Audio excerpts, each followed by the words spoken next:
está na linha o especialista em gestão de risco, o Gustavo Cunha Mello, que atende a Band News FM, falando justamente sobre esse despreparo, né, Gustavo, das cidades para chuvas e esse número bastante expressivo de vítimas em decorrência dos temporais só no primeiro semestre do ano. Não, boa tarde para você, bem-vindo. Boa tarde, Débora. É um prazer estar falando aqui com vocês da Band News. Concordo 100% com o que você falou. O Brasil, ele não tem furacão, não tem vulcão, não tem terremoto, maremoto, nada disso. Mas a gente tem uma tragédia natural das chuvas tropicais. Então a gente tem que aprender a lidar com isso. Hoje você vê no Japão as criancinhas na escola já aprendendo o que acontece se tiver um terremoto, como se proteger, para onde ir e por aí vai. O Brasil precisa mapear suas áreas de riscos, não são poucas, são muitas, e tentar soluções, por enquanto, paliativas, porque a gente não vai ter tempo, a nossa geração, Débora, não vai ver a solução definitiva do problema, porque a solução passa por você ter uma política habitacional adequada, você ter habitação e casa para todas as pessoas, não em áreas de risco, casas seguras, né? Como é impossível, a nossa geração não vai ver isso, isso demanda décadas e uma política habitacional adequada e de longo prazo, coisa que nenhum político no Brasil tem interesse de fazer, porque eles só veem a reeleição e os 4 anos de mandato deles, então alguma coisa que só vai ter resultado daqui a 20 anos não é muita preocupação dos políticos. E aí eu estou falando de qualquer esfera, de qualquer estado, federal, municipal, estadual. Então, infelizmente, a solução definitiva é a política habitacional. Não tem ela? Qual é a paliativa? Qual é a solução para a gente não ter tantas mortes e contabilizar esses mortos a cada verão ou a cada ano, dependendo do estado do Brasil, mais ou menos? Mas todos os anos a gente vê a mesma coisa se repetindo. A gente teria que ter planos de evacuação, planos de emergência, com o núcleo descentralizado de defesa civil distribuído nas áreas de risco na cidade. O bombeiro não tem como atender uma cidade inteira no momento desse de tragédia. A defesa civil não tem como alcançar todo mundo. Então você tem que descentralizar. Isso já é previsto na legislação, isso não é nenhuma novidade. Quando teve a tragédia da região serrana em 2011, isso foi feito, tinham sirenes em algumas comunidades de risco, principalmente aqui no estado do Rio de Janeiro. Isso foi descontinuado no governo seguinte, quer dizer, isso se parou de investir, e isso tem que ser um trabalho que tem que ser repetido todos os anos.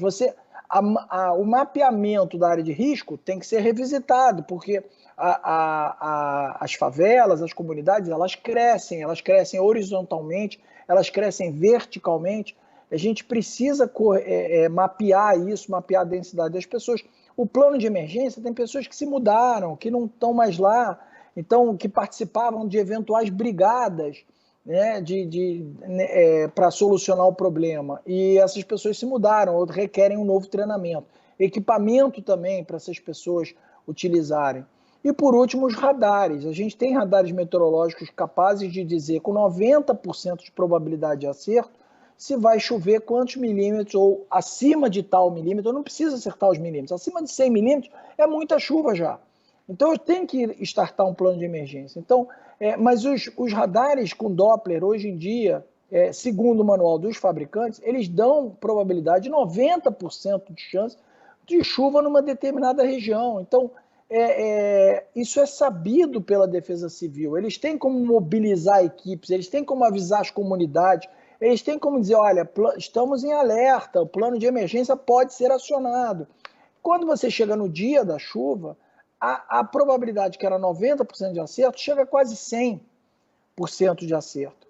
E a gente sabe esse tipo de coisa. Agora, o plano de emergência, Débora, eu estou me alongando demais, vou encerrar dizendo, o plano de emergência não passa só pelas comunidades, áreas de risco. Área de risco também é margem de rio, diga-se de passagem, mas passa também pela logística da cidade. Eu não posso ter o que aconteceu em Pernambuco, em Recife, do ambulância do bombeiro pegar uma vítima que eu acabei de tirar dos escombros de um deslizamento e não ter como levar para o hospital porque a estrada está bloqueada por água, por alagamento.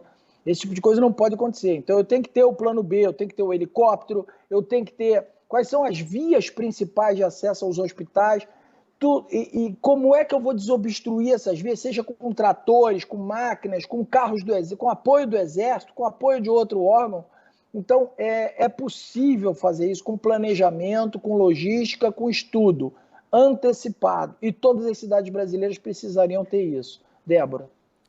É isso. Ô Gustavo, você disse aí, planejamento, política adequada e de longo prazo. É tudo o que a gente não tem hoje, né? O que a gente tem hoje, inclusive, vai de encontro a isso. Não ao encontro, de encontro, bate de frente a isso. Oficialmente, a gente tem mais de 900 decretos federais de emergência em vigor no país por causa das chuvas. Ou seja, isso é tudo menos uma política planejada, adequada e de longo prazo. Né? Se a gente pegar só Recife, que é a pauta do momento, mas a gente lembra Teresópolis, Petrópolis, Franco da Rocha, região norte de Minas, sul da Bahia, Alagoas, mas pegando só Recife, quase 15% da população vive em área de risco, isso dá mais de 200 mil pessoas. Se a gente estender isso para áreas de morro, mais de 500 mil pessoas, não é? Então, esse longo prazo, Gustavo, que você citou, quanto seria? E quanto custaria isso? Não é? A gente nem fala de vidas, falando de dinheiro mesmo. Né? Uma fortuna. Seriam décadas e uma fortuna. Você tem Petrópolis também, que a gente acabou de ver esse ano ainda. Uma tragédia semelhante à de Recife. E Petrópolis, como Recife, são cidades que é uma grande área de risco. Para onde eu vou levar tudo? Vou tirar a cidade daqui e levar para onde?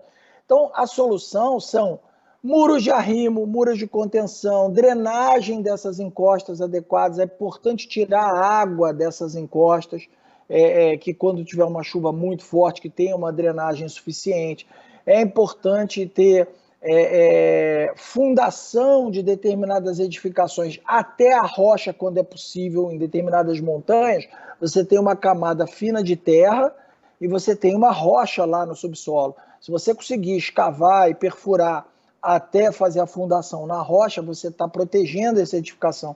Então, tem uma série de intervenções de engenharia que são viáveis e possíveis, mas isso é muito dinheiro público, muito dinheiro, muito tempo para fazer essas obras.